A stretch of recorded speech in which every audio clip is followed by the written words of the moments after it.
Je vous propose de nous intéresser au rôle des médias dans cette affaire, dans une affaire d'agression sexuelle avec des agresseurs présumés et des victimes présumées. On va tout de suite accueillir une journaliste indépendante qui s'appelle Constance, qui a enquêté déjà pour plusieurs médias institutionnels. Elle est spécialisée en police et justice. Elle est cofondatrice du mouvement Double Peine et elle est autrice d'un ouvrage sur les violences sexuelles au sein de l'Église et elle enquête sur cette affaire d'agression sexuelle dans la télé-réalité.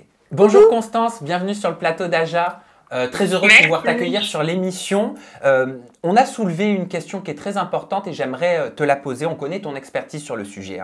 Quelle est la logique, selon toi, du maintien de la conférence de presse des Princes de l'amour? On est en train de parler du rôle des médias également. On s'intéresse au rôle des médias dans une affaire comme celle-ci. Moi, j'ai l'impression qu'il y a eu deux problèmes en termes de traitement médiatique sur cette affaire. Le premier, c'est que seule la presse spécialisée et la presse people s'en sont emparés. C'est-à-dire que les médias institutionnels, les médias mainstream n'en ont pas parlé, alors qu'on parle de faits graves, on parle de délits et on parle d'un format qui est extrêmement regardé par nos jeunes. Donc je trouve ça assez hallucinant qu'il n'y ait pas eu de couverture médiatique du côté de ces médias-là. L'autre souci que je relève, c'est comment les médias people et les médias spécialisés ont traité les faits. Par exemple, voilà, il y a eu des expressions qui ont été utilisées dans pas mal de médias. On a parlé de clash, on a parlé de clan, on a parlé d'ennemis jurés. À la moindre story d'un candidat, il y avait un nouvel article. Et au final, je trouve qu'on a complètement noyé les informations de base de cette affaire, qui sont quand même 3 femmes qui parlent d'un candidat et qui seraient victimes d'agressions sexuelles de la part de ce candidat-là. Et donc moi, je trouve ça assez choquant. Je trouve qu'il y a une pipolisation d'un fait très grave. Or, on parle pas on parle encore de télé-réalité, certes, et on parle pas de fiction, quoi. On parle de quelque chose de grave avec des victimes, et on parle de candidats aussi qui sont aussi en contact souvent avec des jeunes, en faisant des tournées dans des boîtes, etc. Donc, moi, je trouve que ça donne une très mauvaise image du traitement médiatique des violences sexistes et sexuelles. Ça donne un mauvais, comment dire, je trouve que ça décrédibilise le fond du problème qui est ces violences sexuelles et pour les jeunes je trouve ça terrible parce que ça noie complètement l'information principale. Est-ce qu'on peut s'attendre à ce que le service communication de la chaîne W9 ait demandé aux médias présents lors de la conférence de presse de ne pas parler de cette affaire? Oui, moi parce que j'enquête actuellement sur ce sujet pour un média, j'ai eu la confirmation que oui, on a demandé aux journalistes présents lors de la conférence de presse de ne pas poser de questions à ce sujet-là. Par ailleurs, je trouve que le fait que le candidat en question soit absent, ça lui donne encore plus de protection en fait. C'est-à-dire qu'au lieu de protéger les victimes, on protège un potentiel agresseur. Le message envoyé pour les victimes, il est terrible en fait. Et je trouve que ça rajoute une pièce dans la machine de la loi du silence qui pèse sur les victimes et sur les lanceuses d'alerte qui ont témoigné récemment.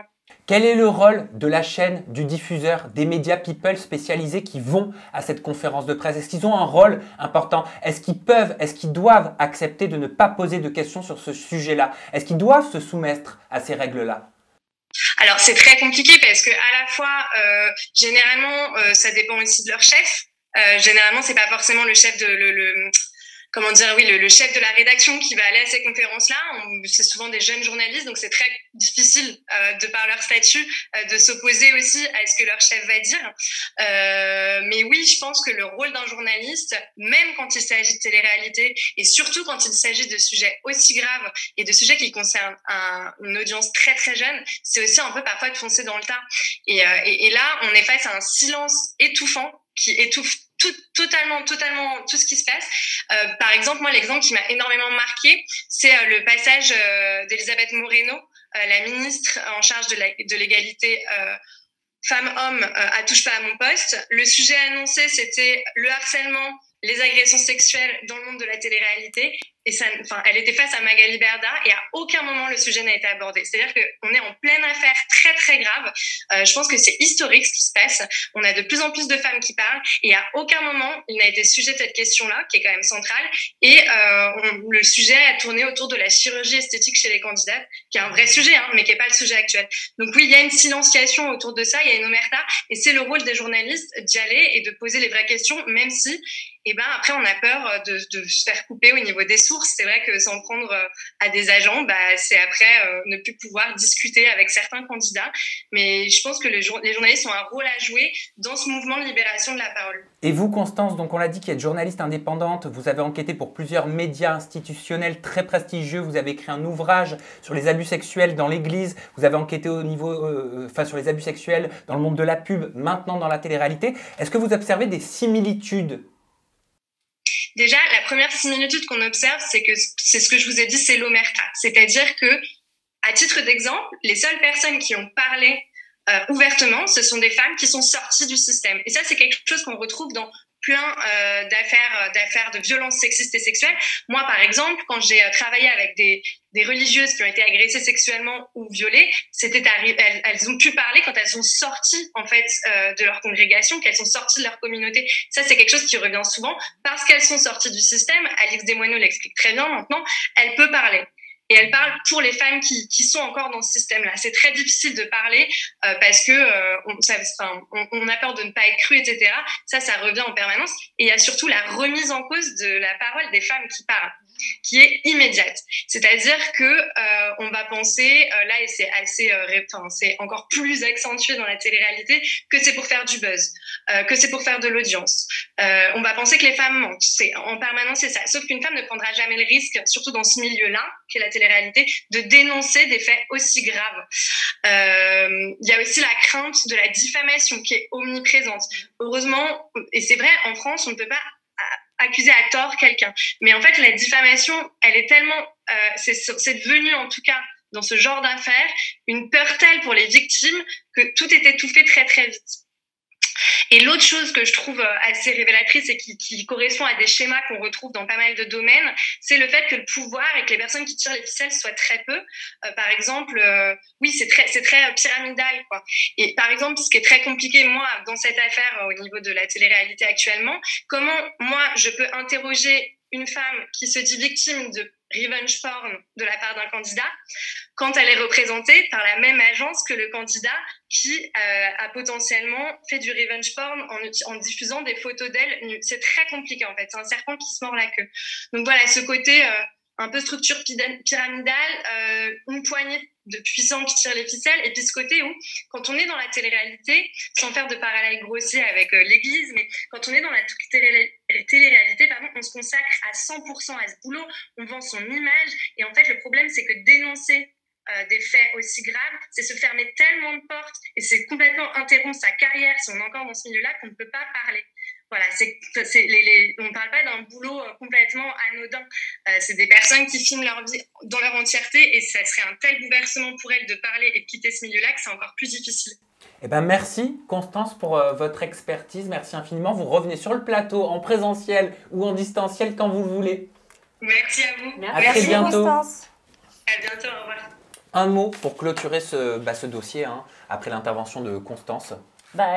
C'est intéressant ce qu'elle dit, et moi j'ai été très choquée juste pour finir sur un article de Next Please qui a fait tout un article sur le sujet et qui a terminé son article en disant « Courage Ilan et toutes nos félicitations pour ton engagement ». Ça m'a choquée. Voilà, qu'un média puisse prendre part comme ça, journaliste, média, vous êtes censé... On parlait du rôle des médias, oui. Exactement, et là je comprends pas, voilà. Et là, c'est très intéressant ce qu'elle disait quand elle disait qu'il y a juste une poignée de personnes qui tirent les ficelles et finalement, c'est un système pyramidal. C'est très vrai. Les médias, les agents, les productions, finalement, toutes ces personnes-là comme se concertent quand il y a ce genre de sujet. Et je pense que c'était voulu, comme elle parle d'omerta, que les médias ne puissent pas poser de questions directement à Ilan. On veut amenuiser les choses, on veut un peu étouffer l'affaire, on veut que ça passe parce qu'il y a la diffusion pour le moment, donc on ne va pas penser à ça. Allez, parce qu'on se dit quoi ? On se dit un buzz remplacera un autre buzz. La semaine prochaine, on oubliera. Moi, j'espère qu'on n'oubliera pas cette histoire parce que j'espère que les présumées victimes, en tout cas, ou les personnes qui ont vécu ce genre de violence, vont comprendre que justement, c'est un sujet très grave qu'il ne faut pas prendre à la légère et j'espère que ça fera bouger les choses. Oui, et d'ailleurs, par rapport à cet article, j'ai contacté Léna de l'association Nous Toutes qui va nous apporter son point de vue. Alors déjà, ce qu'il faut savoir, c'est que même si toutes les histoires de violence sont différentes et spécifiques, on y retrouve quasi toujours des mécanismes des violences, c'est-à-dire des comportements similaires à travers ces relations. Donc là, celui qui va nous intéresser aujourd'hui par rapport à l'article, c'est le 5e mécanisme des violences qui est assurer son impunité. Donc comment on assure son impunité? On va discréditer la parole de la victime en se faisant passer pour le mec parfait. C'est-à-dire que ça va paraître complètement irrationnel et illogique d'accuser de violence un homme qui lui-même lutte contre ces violences. Donc là, on a une parfaite démonstration du mécanisme qui est assurer son impunité. En tout cas, venant d'une militante proche de protagonistes au travers d'associations, je trouve ça hyper intéressant justement cet éclairage.